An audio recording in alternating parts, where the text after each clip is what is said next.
السلام علیکم ورحمۃ اللہ وبرکاتہ ان الحمد للہ والصلاۃ والسلام علی رسول اللہ وعلی آلہ وصحبہ ومن والہ اما بعد۔ تو حلیت طالب علم کے دروس اور ایک طالب علم کے اپنی زندگی میں کیا آداب ہونے چاہیے اس کا سلسلہ چل رہا تھا، اور ہم نے جو آج پڑھنا ہے وہ یہ ہے کہ التفقہ بتخریج الفروع علی الاصول۔ تفقہ کہتے ہیں طلب الفقہ، گہرائی، فقاہت، سمجھ بوجھ، علم حاصل کرنا۔ ایک ہے علم کو سطحی طور پر انسان حاصل کر لے، علم کو سرفیس لیول پہ بس یہ حدیث یاد کر لی اور اس کا ترجمہ یاد کر لیا، مثالی طور پر ترجمہ پتہ چل گیا بس، لیکن اس کی جو گہرائی، اس کی جو فقاہت ہے، اس کی جو فقہ ہے، اصل یہ چیز ہے، اصل جو تفقہ ہے نا وہی ہے۔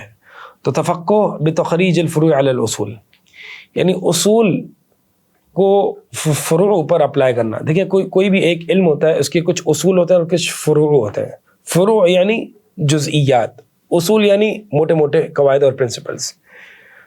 اگر میرے پاس سارے اصول ہوں تو اب کیونکہ فروع تو جو ہے نا وہ یعنی جو جزئیات ہوتی ہیں تو بہت ساری ہوتی ہیں، لا تعداد ہوتی ہیں۔ اب میرے پاس یہ ایک آپشن ہے کہ میں ہر ایک فروعی مسائل کو سمجھتا رہوں، یا پھر میں اصول کو سمجھ لوں جس کے ذریعے میں فروع کو حل کر لوں، سولو کروں۔ تو بہتر یہی ہے کہ انسان فروع بھی پڑھنا ضروری ہے، لیکن اصول کو ازبر کرنا۔ اصول اگر انسان پڑھ لے گا تو پھر فروع میں وہ گھبرائے گا نہیں، بلکہ فروع وہ سولو کر لے گا۔ تو یہ اصل تفقہ یہ ہے کہ انسان جو ہے وہ اصول سے فروع کو ڈرائیو کرے، اس کو نکالے، اور اسی طرح جو ہے وہ فروع پر اصول کی تطبیق کرے۔ تو یہ اصل پورے اس ادب کا خلاصہ ہے، اور یہاں پہ یہ بتایا جا رہا ہے، فرما رہے ہیں کہ وَمِن وَرَاءِ الْفِقْهِ التَّفَقُّهُ، یعنی ایک فقہ کے پیچھے یہ ہے کہ ایک تفقہ یعنی انڈرسٹینڈنگ حاصل کرنا۔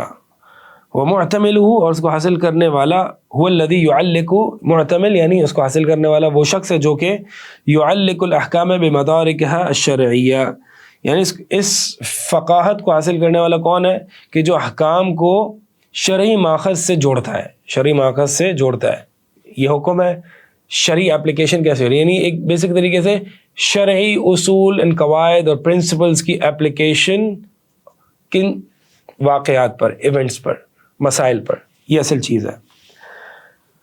اسی لیے عبداللہ بن مسعود رضی اللہ تعالیٰ عنہ کی حدیث ہے کہ نبی علیہ الصلوۃ والسلام نے فرمایا نضر اللہ امرأ سمع مقالتی فحفظها ووعاها فأداها كما سمعها فرب حامل فقه ليس بفقيه ورب حامل فقه إلى من هو أفقه منه، کہ اللہ تعالیٰ اس شخص کا چہرہ تر و تازہ رکھے اور روشن کرے، آباد کر دے، کہ جو میری حدیث کو سنتا ہے، فحفظها، حفظ کر لیتا ہے، یاد کر لیتا ہے، ووعاها، اور خوب ازبر کر لیتا ہے، یعنی خوب اس کو انڈرسٹینڈ کر لیتا ہے، ووعاها، خوب اس کو فقاہت اس کی حاصل کرتا ہے، پھر فأداها كما سمع، پھر اس کو آگے ڈیلیور کر دیتا ہے جیسے کہ اس نے سنی۔ فرب حامل فقہ، پس بسا اوقات جو سمجھ بوجھ یعنی فقہ کا جو کیری کرنے والا ہوتا ہے، اس کا جو حامل یعنی کیری کرنے والا، اٹھانے والا ہوتا ہے، وہ فقیہ نہیں ہوتا، اس کی انڈرسٹینڈنگ ایسی نہیں ہوتی۔ اور رب حامل فقہ الی من هو افقہ منہ، اور بسا اوقات ایسا ہوتا ہے کہ وہ شخص جو ہے وہ فقہ کا ٹرانسمیٹر ہوتا ہے، اور جس کی طرف وہ ٹرانسمٹ کر رہا ہوتا ہے وہ زیادہ بڑا فقیہ ہوتا ہے، یعنی انڈرسٹینڈنگ اس کی زیادہ اچھی ہوتی ہے۔ یعنی مثال کے طور پر ایک ٹیچر سے اس نے ایک حدیث سنی، ٹیچر نے حدیث اس کو آگے ٹرانسمٹ کر دی، لیکن بہت ممکن ہے کہ اسٹوڈنٹ ٹیچر سے زیادہ اچھی انڈرسٹینڈنگ رکھنے والا ہو اس حدیث میں۔ تو یہاں پہ گویا کہ نبی علیہ الصلوۃ والسلام نے ایک طریقے سے دو چیزیں بتائی نا، کہ ایک علم کو ٹرانسمٹ کرنے والا ہے، اور ایک علم کو اس کی فقاہت، اس کی گہرائی، اس کو سمجھنے والا ہے، سمجھ بوجھ، انڈرسٹینڈنگ والا ہے۔ تو دو باتیں ہیں، ایک ہے ٹرانسمیشن، ایک ہے انڈرسٹینڈنگ۔ تو انڈرسٹینڈنگ حاصل کرو، صرف ٹرانسمیٹر نہ بنو، انڈرسٹینڈنگ حاصل کرو، ٹھیک ہے۔ اصل اس پورے ادب کا خلاصہ یہ ہے۔ باقی یہ جو اس میں اور باتیں ذکر ہوئی ہیں ہم اس کو انشاءاللہ پڑھ لیتے ہیں اختصار کے ساتھ۔ کیونکہ اپنی اس بات کی سپورٹ کرنے کے لیے انہوں نے جو ہے وہ دیگر ائمہ اکرام کے اقوال نقل کیے ہیں مصنف رحمہ اللہ نے. تو قال ابن خیر رحمہ اللہ فی فقہ هذا الحدیث، ابن خیر نے اس حدیث کی فقہ یعنی اس کی انڈرسٹینڈنگ میں ایک یہ فائدہ نقل کیا ہے، بات کی ہے. وفی بیان ان الفقہ هو الاستنباط والاستدراک فی معانی الکلام من طریق تفہم وفی ضمنہ بیان وجوب التفقہ والبحث على معانی الحدیث واستخراج المقنون من سرہ، کہ اس حدیث میں یہ بات ہے کہ ان الفقہ ہوا کہ فقہ کیا ہے؟ استنباط، رولنگز کو نکالنا، ڈرائیو کرنا. استنباط کہتے ہیں ڈرائیونگ رولنگز فرام نصوص، فرام حدیث، یعنی حدیث سے احکامات کو اخذ کرنا، استنباط کرنا، نکالنا. والاستدراک فی معانی الکلام، اور اس حدیث میں یہ بھی بیان ہے کہ فقہ جو ہے وہ استنباط اور استدراک یعنی پرسیو کرنا، حاصل کرنا، یعنی کلام کی جو معانی ہے، اس کی گہرائی ہے، اس کو حاصل کرنا. من طریق تفہم یعنی انڈرسٹینڈنگ ڈیولپ کرتے ہوئے، اس کو سمجھتے ہوئے، غور و فکر کرتے ہوئے کلام کے پیچھے جو معانی ہیں ان کو سمجھنا. وفی ضمن ہی، اور اسی حدیث کے ضمن میں ایک یہ بھی یعنی بیان وجوب تفقہ، انڈرسٹینڈنگ، حدیث کی انڈرسٹینڈنگ کو حاصل کرنا اس کے وجوب پر بیان ہوا، یعنی یہ واجب ہے کہ انسان حدیث میں تفقہ حاصل کرے اور حدیث کے معانی پر غور و فکر کرے، اس کو سرچ کرے، ریسرچ کرے. وہ استخراج المقنون من سرہ، اور چھپے ہوئے موتی اور پرلز جو ہے وہ احادیث میں سے وہ نکالے، یعنی ہڈن ٹریجرز.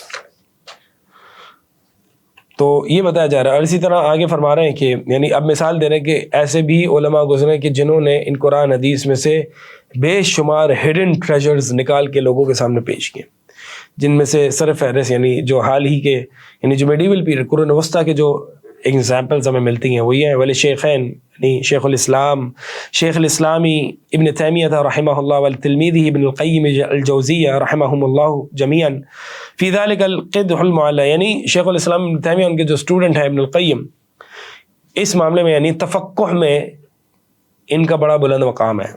ومن نظر فی کتب ہذین الامامین، اور جو شخص ان دونوں جلیل القدر امام کی کتب پر مطلع ہوگا، دیکھے گا، تو سلک بھی النظر فیہا الی التفقہ طریقا مستقیما، تو پھر ایسے راستے پر چل پڑے گا کہ جو تفقہ کا راستہ ہے، جو کہ صحیح تفقہ کا راستہ ہے. کیونکہ بہت سے لوگ تفقہ کے راستے پر چلتے ہیں اور کلیم کرتے ہیں کہ ہم تفقہ کے راستے پر ہیں، لیکن پتہ نہیں غلط طریقے کے اور باطل معانی جو ہے وہ نکالنا شروع کر دیتے ہیں، کیونکہ ان کا منہج اور طریقہ صحیح نہیں ہوتا. تو لہٰذا جو شخص تفقہ حاصل کرنا چاہتا ہے تو اس پر لازم ہے کہ ابن تیمیہ اور ابن القیم کی کتابیں ان کو کثرت سے مطالعہ کرے. دین میں انشاءاللہ وہ فقاہت اور وہ گہرائی نصیب ہوگی جو اس کے مطلب اس کی واقعی ایک تعریف ہے، قابل تعریف تفقہ ہے.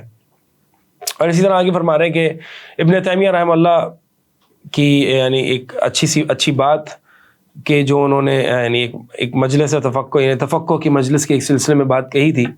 یعنی بتائیے رہے کہ یہ دیکھیں آپ ہمارے علماء تفقہ کیا کرتے تھے کس طرح سے.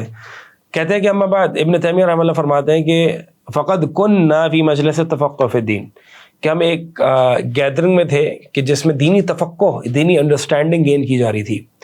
والنظر فی مدارک الاحکام الشرع مشروع، اور غور و فکر کیا جا رہا تھا شرعی احکام کے جو مدارک ہیں اس میں تصویراً یعنی ذہن پہ ایک صورتاً و تقریراً تأصیلاً، اصولی اعتبار سے، تفصیلی ڈیٹیلز کے اعتبار سے، وقل فل کلام فی، اور پھر کسی مسئلے میں وہ بات کرتے ہیں. فقولو، پس میں کہتا ہوں کہ لا حول ولا قوة الا باللہ ھذا مبنی علی اصل و فصلین، تو میں کہتا ہوں کہ اللہ کے علاوہ کوئی قدرت اور طاقت نیکی کی طرف پھیرنے کی نہیں ہے سوائے اللہ کے.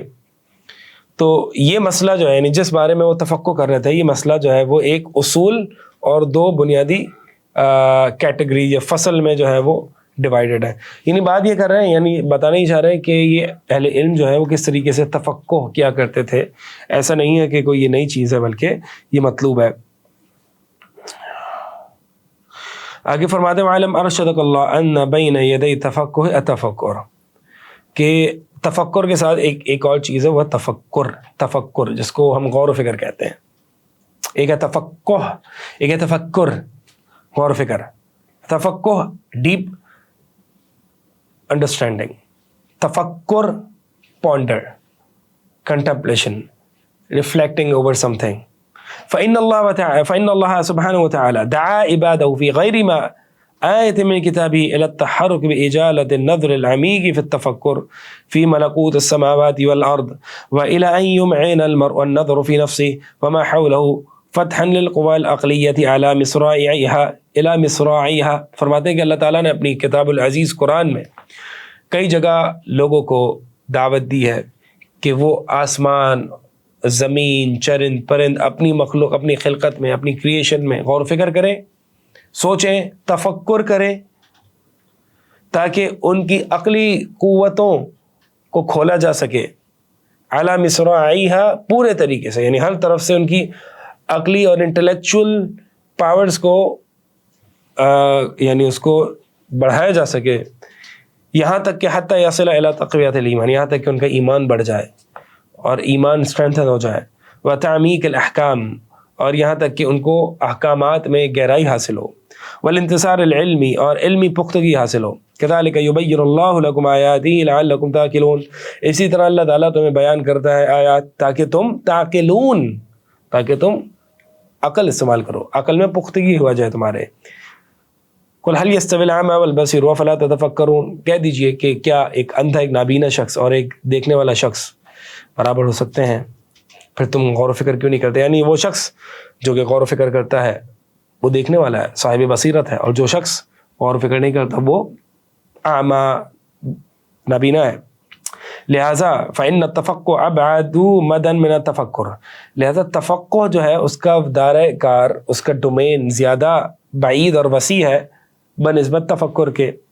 کیونکہ اذ ہوا حصیلتہ انتاجہ, کیونکہ تفقہ جو ہے, تفقہ یہ حصیلہ یعنی رزلٹ ہے کس چیز کا؟ تفکر کا. یعنی تفقہ قاف کے ساتھ, تفکر کاف کے ساتھ کا رزلٹ ہے. تفقہ از دا رزلٹ آف تفکر. ایک انسان تفکر کرے گا تو پھر تفقہ, اس کی ڈیپ انڈرسٹینڈنگ اس کو ملے گی. یعنی حصیلۃ و انتاج یعنی اس کا فروٹ ہے. تو تفقہ جو ہے وہ تفکر کا فروٹ ہے اور اس کا رزلٹ ہے. وَإِلَّا, اور اگر ایسا انسان نہیں کرتا, فَمَا لِهَٰؤُلَاءِ الْقَوْمِ لَا يَكَادُونَ لَا يَفْقَهُونَ حَدِيثًا, کہ ان لوگوں کو, اس قوم کو کیا ہو چکا ہے کہ نہیں وہ کوئی بات سمجھتے یا کوئی چیز سمجھتے, یعنی ان کو فقاہت ہی حاصل نہیں ہے. لیکن هذا تفقہ محجوز بالبرہان, لیکن یہ بات میں جیسے کہ میں نے اشارہ بھی دیا, ضروری ہے کہ یہ جو تفقہ, یہ جو انڈرسٹینڈنگ آف دین ہے, من یرد اللہ بہ خیرا یفقہہ فی الدین, حدیث ہے کہ جو شخص جس کے ساتھ اللہ تعالیٰ خیر کا ارادہ کرتا ہے, اللہ تعالیٰ اس کو تفقہ فی الدین دے دیتا ہے. ٹھیک ہے, تو تفقہ فی الدین یہ اللہ تعالیٰ علامت ہے کہ اس شخص کے ساتھ اللہ تعالیٰ نے خیر کا ارادہ کیا. لیکن یہ بات یاد رہے کہ یہ جو انڈرسٹینڈنگ اور تفقہ ہے, یہ جو گہرائی حاصل کرنا ہے علم میں, سمجھ بوجھ ہے علم کی, یہ محجوز بالبرہان, یہ دلیل کے ساتھ آراستہ اور مزین ہو, بغیر دلیل کے کوئی تفقہ نہیں ہوتا. محجور عن التشہی والہوا, اور یہ خواہشات سے عاری اور خالی ہو, یعنی یہ جو تفقہ ہے اس میں کوئی خواہشات کا عمل دخل نہ ہو, اور دلیل کے ساتھ, دلیل کی بنیاد پر ہو. وَلَئِنِ اتَّبَعْتَ أَهْوَاءَهُمْ بعد الذي جاءك من العلم ما ليس لك من الله من ولي ولا نصير. اور اللہ تعالیٰ اپنے نبی صلی اللہ علیہ وسلم سے فرما رہا ہے کہ اگر آپ نے ان کی یعنی کفار کی خواہشات کی پیروی کی بعد اس کے کہ آپ کے پاس دلائل کے ساتھ علم آ چکا تھا, تو پھر اللہ کی طرف سے آپ کے لیے کوئی مددگار نہیں ہوگا, نہ کوئی دوست ہوگا. تو یعنی خواہشات الگ ہے, علم الگ ہے.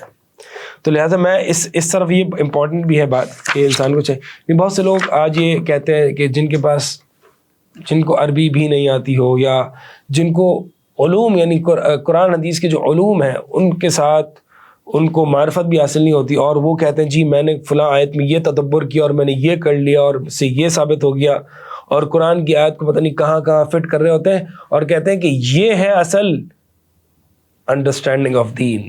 نہیں, یہ فضول ہے, یہ باطل ہے وہ انڈرسٹینڈنگ آف دین کہ جو قرآن حدیث اور صحابہ کے منہج اور طریقے اور میتھڈالوجی پر نہیں ہے، وہ علم و تفقہ نہیں، وہ خواہشات ہے، وہ ہوائے نفس ہے، وہ نفس پرستی ہے۔ بہت سے لوگ آپ کو بہت سے موٹیویشن اسپیکرز ملیں گے کہ جو اس طرح کے تفقہ اور انڈرسٹینڈنگ اور پتہ نہیں کیا کیا کے دعوے کریں گے اور علماء کو برا بھلا کہیں گے اور کہیں گے کہ اصل تدبر، اصل ریفلیکشن آف دا قرآن، اصل پونڈرنگ اوور دا قرآن وہ یہ ہے جو میں بتا رہا ہوں آپ کو، اور پتہ نہیں آیت سے، قرآن سے، حدیث سے کیا کیا غلط معنی ثابت کریں گے اور اپنی خواہشات کو پروو کریں گے۔ تو یہ بات یاد رکھنا کہ ہر وہ قرآن کا تفقہ اور حدیث کی سمجھ بوجھ جو صحابہ کے طریقے پر نہیں ہے وہ باطل ہے، فاسد ہے، خواہشات ہیں، گمراہی ہے۔ لہٰذا مؤلف رحمہ اللہ موٹیویٹ کرتے ہوئے کہتے ہیں کہ یا ایھا الطالب، اے طالب علم، تحلی بالنظر و تفکر، اپنے آپ کو مزین کرو، آراستہ کرو غور و فکر اور تفکر سے، والفقہ و تفقہ، اور سمجھ بوجھ اور تفقہ سے، لعلک ان تجاوز من مرحلۃ الفقہ الی فقیہ النفس کما یقول الفقہاء، شاید کہ آپ فقیہ کے درجے سے آپ فقیہ النفس کے درجے تک پہنچ جائیں۔ فقیہ النفس وہ کہ جو قلبی معاملات، دل کے معاملات اور عقیدے کے معاملات اور ایمانیات کے معاملات میں بڑا پختہ اور ماہر ہو، جیسے کہ فقہا کہتے ہیں وَهُوَ الَّذِي يُعَلِّقُ الْأَحْكَامَ بِمَدَارِكِهَا الشَّرْعِيَّةِ، اور یہ وہ کہ جو احکام کو شرعی ماخذ سے جوڑتا ہے، او فقیہ البلدان کما فی اصطلاح المحدثین، یا پھر فقیہ البدن یا پھر آپ کو یعنی فقیہ سے آپ فقیہ البدن کی طرف منتقل ہو جائیں۔ فقیہ البدن کیا ہے؟ حلال حرام کا جاننا، اور فقیہ النفس کیا؟ ایمانیات، محبت، توکل، توحید اور یہ ساری چیزیں جو ہے وہ یہ جاننا، عقائد کے علوم، یعنی آپ یعنی تفقہ جب آپ انسان اس میں آگے بڑھے گا تو انسان فقیہ سے فقیہ النفس اور فقیہ جو ہے وہ بدن بھی ہو جائے گا۔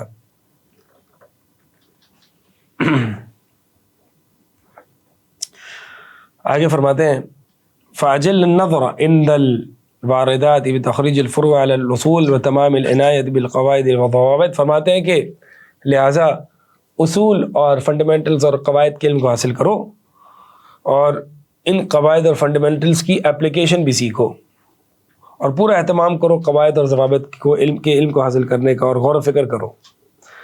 تو اکثر جو ہے وہ بس یہی بات جو ہے وہ بتائی گئی ہے اس اصول میں۔ آگے ہم اس کو تھوڑا سا چلتے ہیں اور تھوڑا سا جو ہے وہ اصل بات ہے وہ یہی ہے۔